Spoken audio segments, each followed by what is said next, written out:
Welcome everyone to the 2019 Geneva Motor Show, or what will become the 2019 Geneva Motor Show.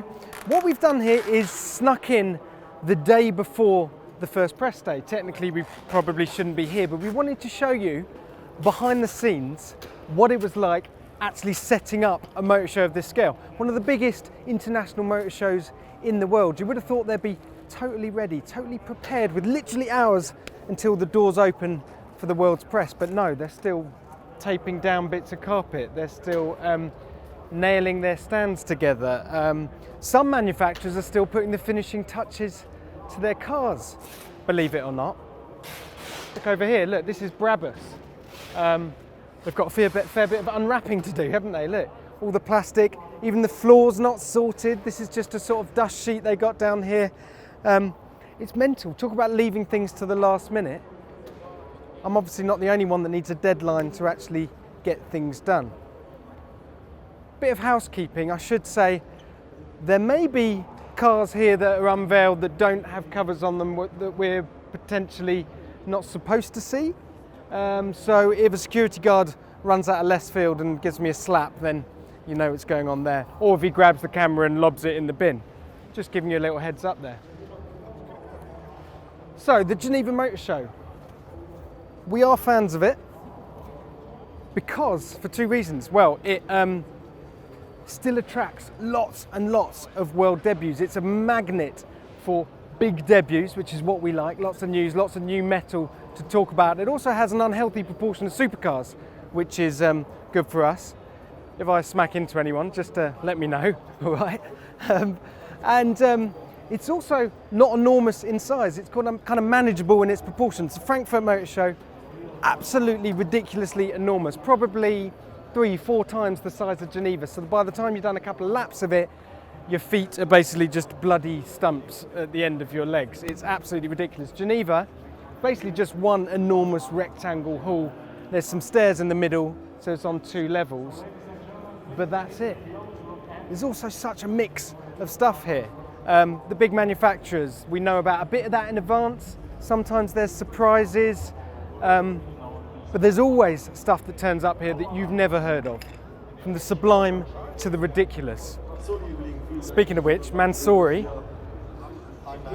always a highlight of the Geneva Motor Show, the Mansouri stand. Everything's covered up at the moment. These covers are probably for our benefit, to be honest. Your eyes would be bleeding slightly if they weren't on. Crimes against automotive creations, this company, but always good fun. Now mind yourself here, you see bits of carpet everywhere. You'll notice forklift trucks, quite a few cherry pickers over there. It's like the sort of London skyline with all the cranes everywhere. I don't know how they do it. The pressure to pull this thing together at the last minute, absolutely insane. So when we had the idea to do this thing, you know, give you guys a look around behind the scenes, show this show being put together, I thought, yeah, it'll probably be me, James with the camera, you know, a few covered up cars and not a lot else. But actually it's quite busy today. Quite a lot of journalists here. Let's have a look down here. We've got the French manufacturers. Quite a lot of journalists seem to be walking around grabbing a cheeky extra half a day at the Geneva Motor Show. There's a lot more cars unveiled than I thought we were going to see, which means this could be potentially a useful exercise. You might even learn something from this. I don't want to go too far, but you always know the Peugeot stand because there's the 20-foot silver lion.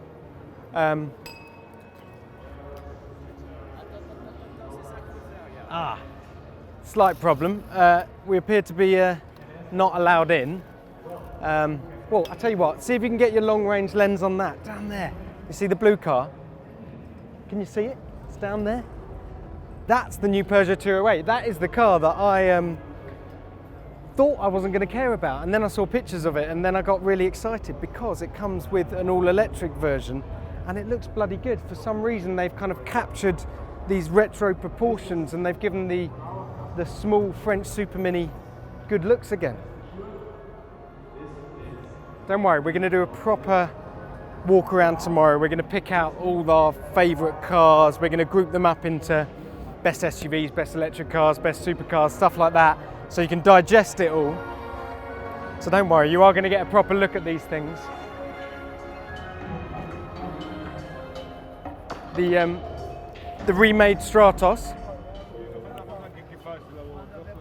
based on the 458 Speciale.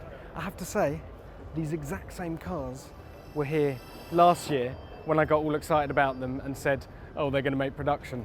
And here they are again. They're building them in very small numbers. They seem to be avoiding my calls to have a drive in it. We'll move on from them.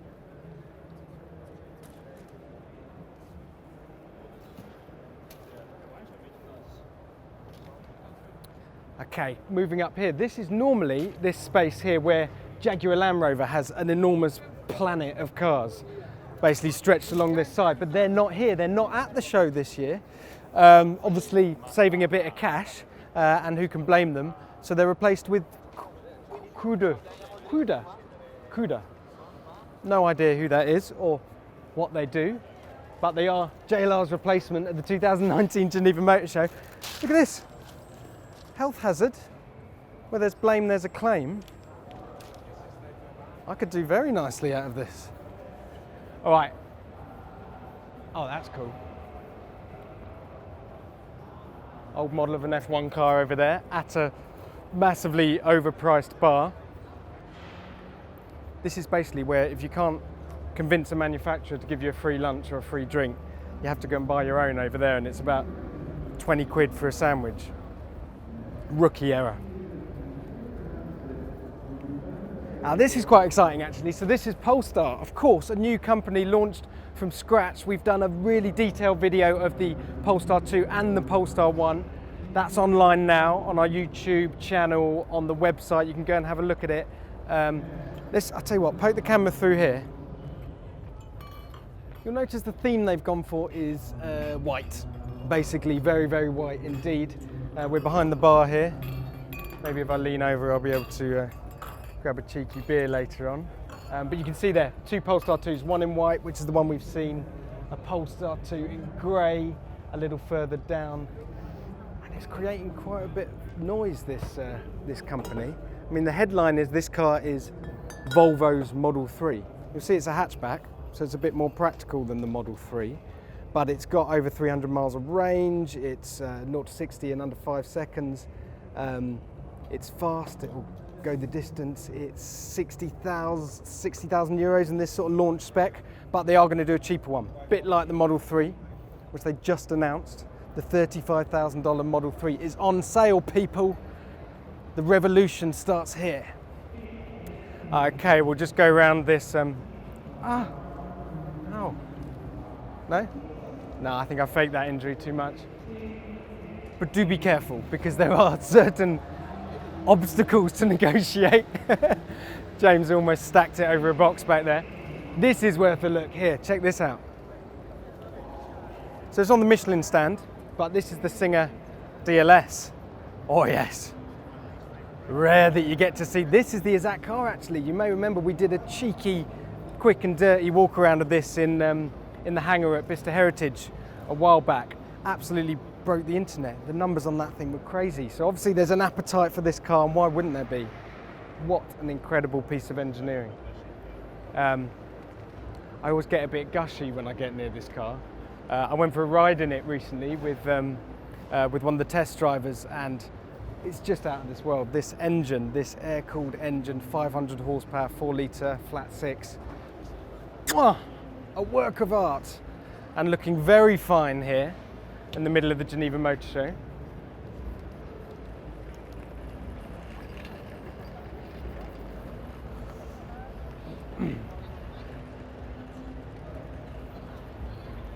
Moving on, Maserati obviously have quite a lot of pot plants to install here, a lot of polishing going on. This will all be carpeted. You see at the moment it's just sort of fag butts and chewing gum. I like the kind of, derelict aesthetic, but maybe they're taking this one too far. Let's take a look at Ferrari. Always worth a stop.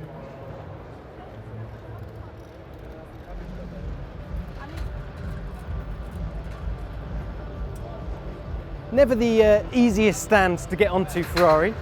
They like to see your credentials and your full name and your mother's name and your bank details and your ID and your passport and your driver's license, and then they might let you somewhere near one of their cars.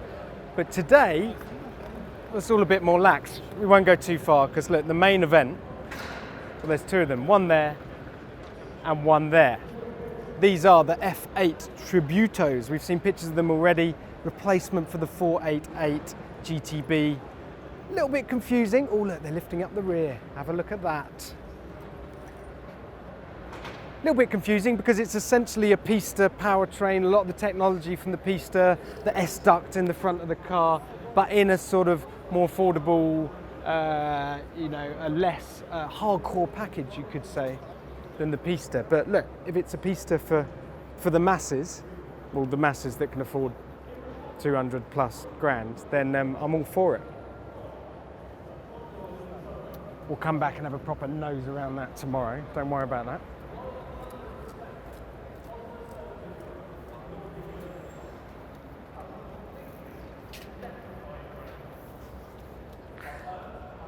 So there are going to be some themes that come out of this this Geneva Motor Show.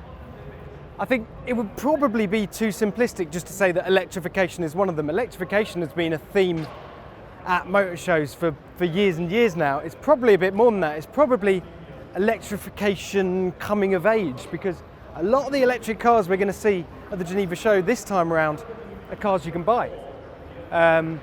So this is about, suddenly a technology that you can go shopping for. It used to be just wall-to-wall concepts, but now it's all getting a bit real. So we've already done a video on the Honda E prototype, Polestar 2. We mentioned Seat's going to be here with his first electric car. Pininfarina Battista, that's the sort of near 2,000 horsepower Italian hypercar. Pretty excited about that. Oh, hello. Hello. Look at that. It's basically just a sexy two-seater Lamborghini. I have no idea what this is. Obviously, Lamborghini started out life building tractors, so this makes some sort of vague sense. Let me have a little read. A Jubilee model in memory of the 100th birthday of Ferruccio Lamborghini.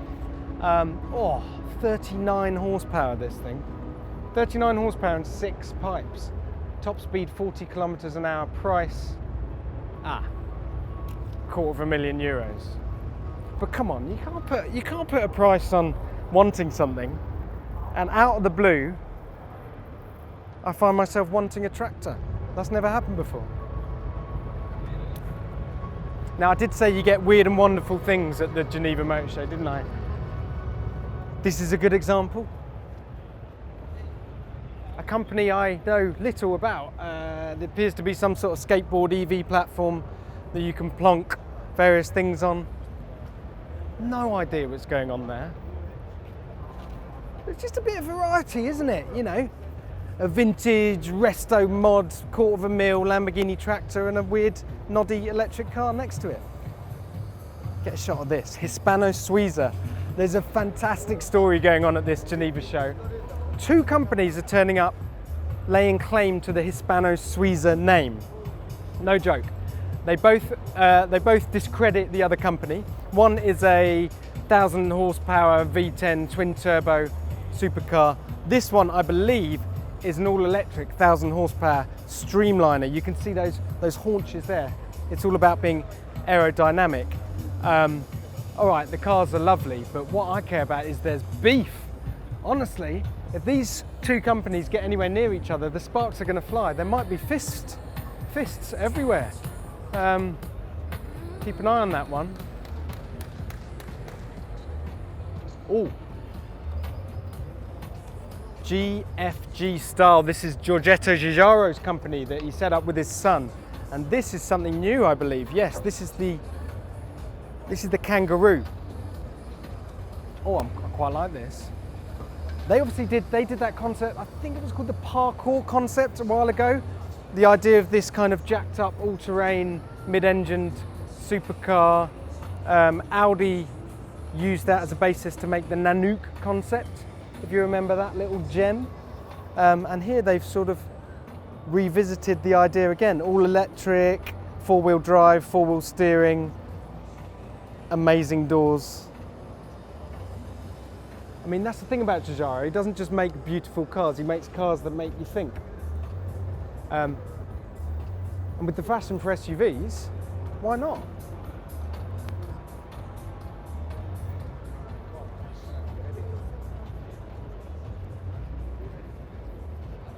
Okay, so there's quite a lot of black curtain over here. Just heard all the, that's genuine Geneva Motor Show carpet there. Good skills.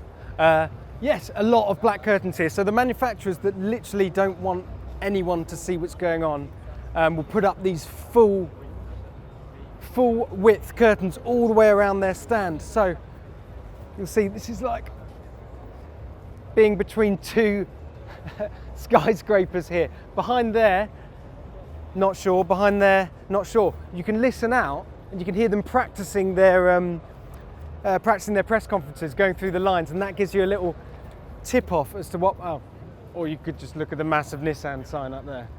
So that'll be Nissan then. Yeah. Come on, Jack, get your head in the game. Right, up the stairs. This is what I said. We've sort of done half of one level there. You go up the stairs. If my memory serves me right, we're moving into VW land, VW Group land. Yes, that's right. Cupra, a brand going it alone. They've spun it off as a separate thing. We got the Cupra Ateca. There's going to be a new Cupra model here, another SUV called the Formentor. Not sure about that name. In there, I'm pretty sure it's Volkswagen itself. Oh, there it is, look. Stick your camera in there. I think we're allowed to film this. We've seen pictures of it on the internet.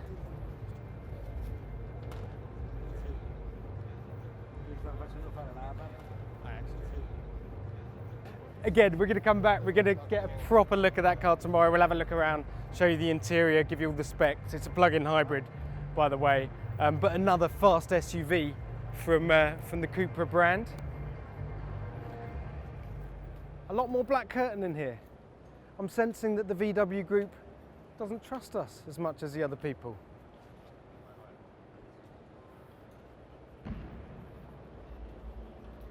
Yeah, so themes. We were talking about themes, weren't we? Electric cars, yeah, the electrification coming of age. The other thing to keep your eye out for at this show is fast SUVs. We just saw the Cupra back there. There's also going to be a VW T-Roc R. Bentley are bringing the Bentayga speed, because of course what the Bentayga needed was more speed. It's a 190 mile an hour SUV now.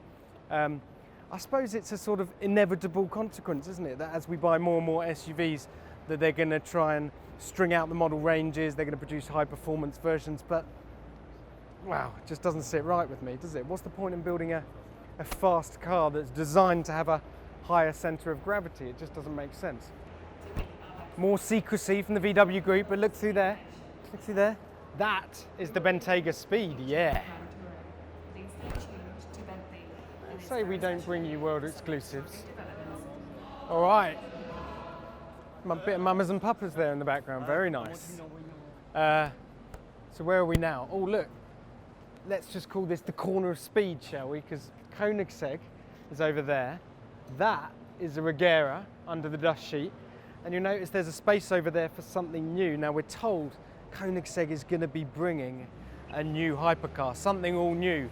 We're not quite sure what to expect, but we don't have long to wait.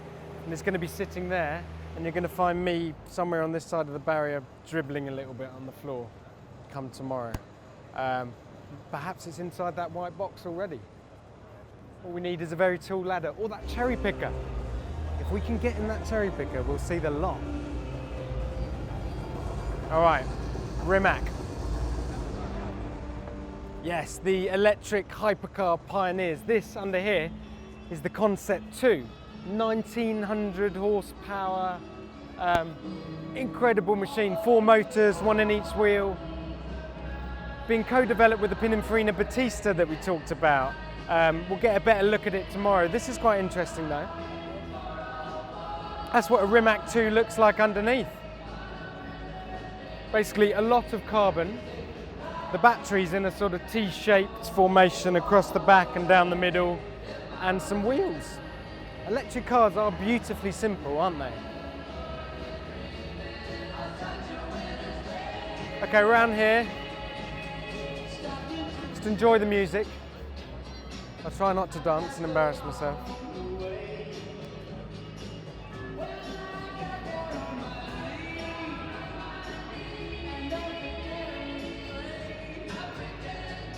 So Koenigsegg, Rimac, Pagani,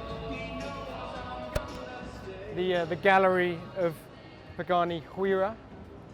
Look at that. Look at that. Imagine those in your front room. Classy. Always worth a look though. We'll come back tomorrow because these things, the quality, the way they're built, it's just pure porn, honestly. Look at that. Even the cover's nice.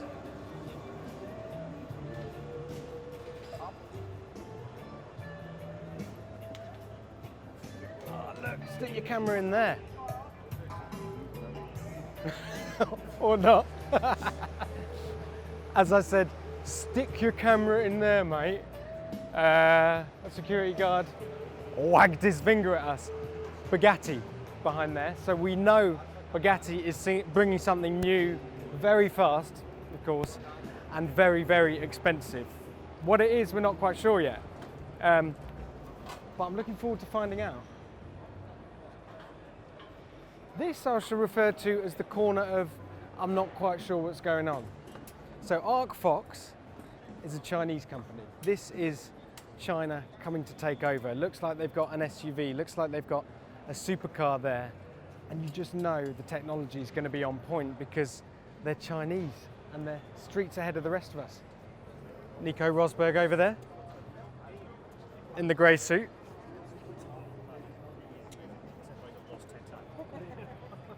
Little celeb spot. Very pleased with that. Oh, Piek. Now, again, a company we know very little about. There's nothing, let's just check. No, it's all barriers and nothing to see at the moment, but Piek, yeah, set up by the son of Ferdinand Piek, an electric car, supposedly. We're not quite sure if it's a GT, if it's a supercar, what kind of performance it's got, how many of them they're going to build. I'm just an impatient person. I want to know now, but I've got to wait till tomorrow, which is annoying.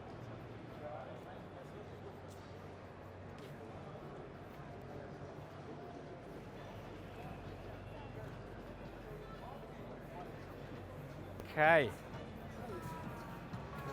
Has there ever been a race car in the history of ever that doesn't look better with the grime left on it?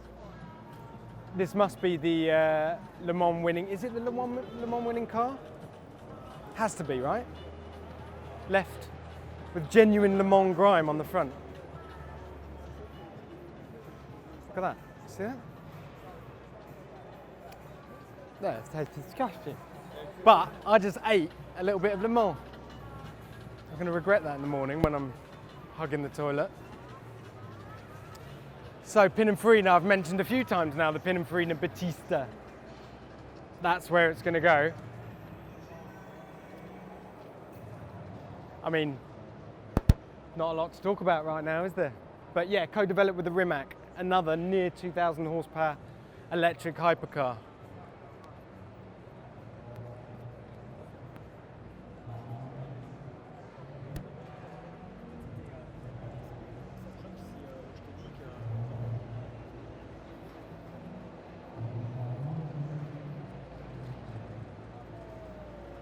Now Geneva, yes.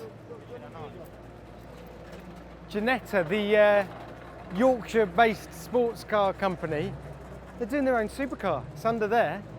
We've seen pictures of it and it's a bit ugly. Did anyone hear me say that? Yeah. I'm going to reserve judgment till tomorrow until we see it in the flesh, of course, you know, being the professional I am. But 600 horsepower, super lightweight, they're only going to build a few of them, 400 grand. It's a bold move. It's a bold move. So we'll give them the benefit of the doubt for now. Do you remember This is the Mini remastered by a company called David Brown, basically the singer of Minis. Take an original Mini, load it with leather and chrome and leather straps and charge 60, 70, 80 grand for it, sometimes more. Fair play to him though, he has realised that there is no car in existence that doesn't look cooler with a set of skis on the roof. Nice work.